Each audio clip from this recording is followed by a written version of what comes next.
ధన్యవాదాలు అధ్యక్ష. అధ్యక్ష, వైద్య రంగం, విద్యారంగం రాష్ట్రానికి పట్టుగొమ్మలు లాంటివి.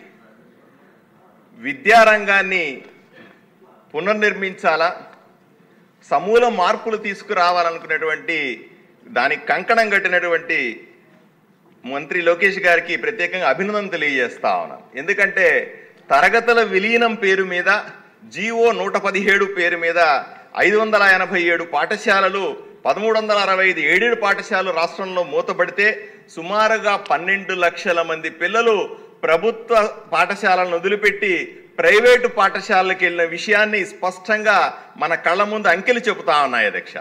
5 సంవత్సరాల్లో ఇంత గందరగోళం ఏర్పడింది. అదే సమయంలో నేను మంత్రి గారికి సూచన కూడా చేస్తా ఉన్నాను. ప్రైవేటు పాఠశాలల్లో నాణ్యతా ప్రమాణాలు చాలా దారుణంగా ఉన్నాయి, వాటిని పట్టించుకునే పరిస్థితి లేదు.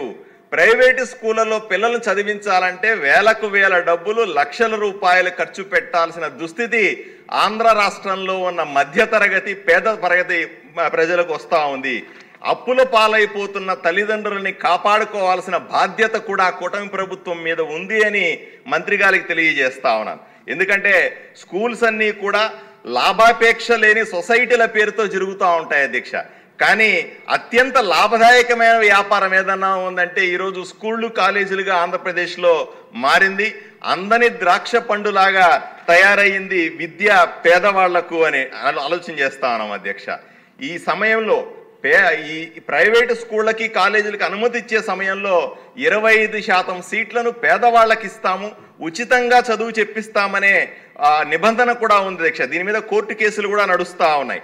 ఇటువంటి చట్టాలను కఠినతరం చేసి ప్రజలను లూటీ చేస్తున్నటువంటి ప్రైవేటు విద్యా సంస్థల మీద పర్యవేక్షణ పెంచి కఠినంగా శిక్షించాల్సిందిగా నేను కోరుతా ఉన్నాను.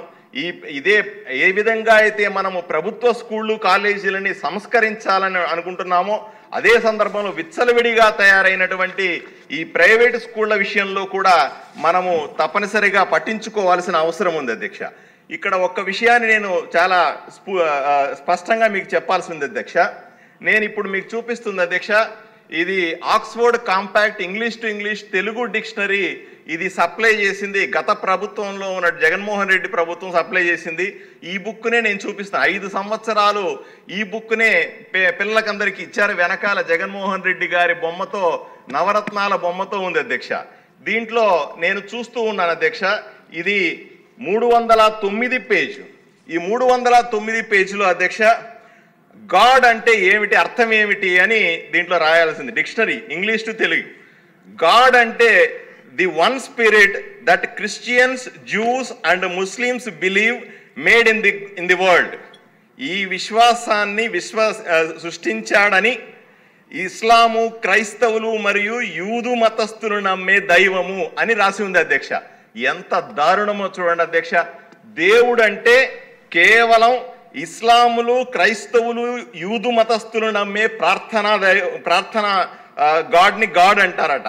మరి నా రాముడు, నా కృష్ణుడు, నా వెంకటేశ్వర స్వామి జగన్మోహన్ రెడ్డి దృష్టిలో దేవుడు కాడా అని సూటిగా ప్రశ్నిస్తారు. ఇంత దారుణము, హిందువులను ఈ విధంగా మోసం చేయడం, అవమానించడం ఈ జగన్మోహన్ రెడ్డి ప్రభుత్వంలో స్పష్టంగా కనిపిస్తా ఉంది అధ్యక్ష.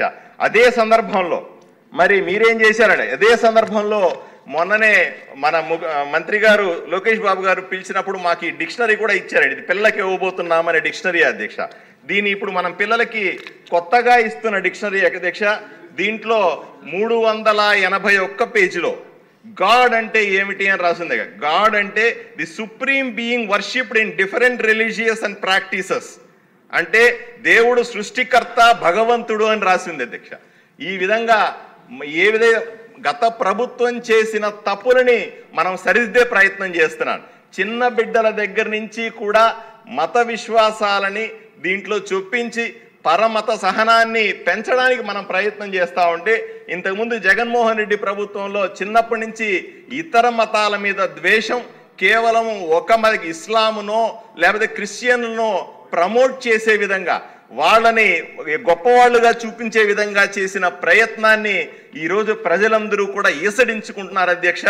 ఈ దుర్మార్గపు ప్రభుత్వం వైఎస్ఆర్సీపీ ప్రభుత్వం పోయినందుకు, ఈ కూటమి ప్రభుత్వం వచ్చినందుకు ప్రజలు ఎంతో సంతోషపడతా ఉన్నారు. ఈ విషయాన్ని ప్రజలకు మీ ద్వారా చూపించే అవకాశం కల్పించినందుకు ధన్యవాదాలు తెలుపుకుంటున్నాను అధ్యక్ష.